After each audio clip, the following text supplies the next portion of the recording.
dây rồi mà bay cái lắc được rồi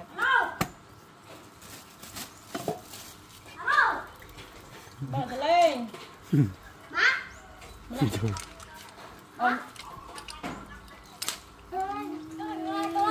cái đó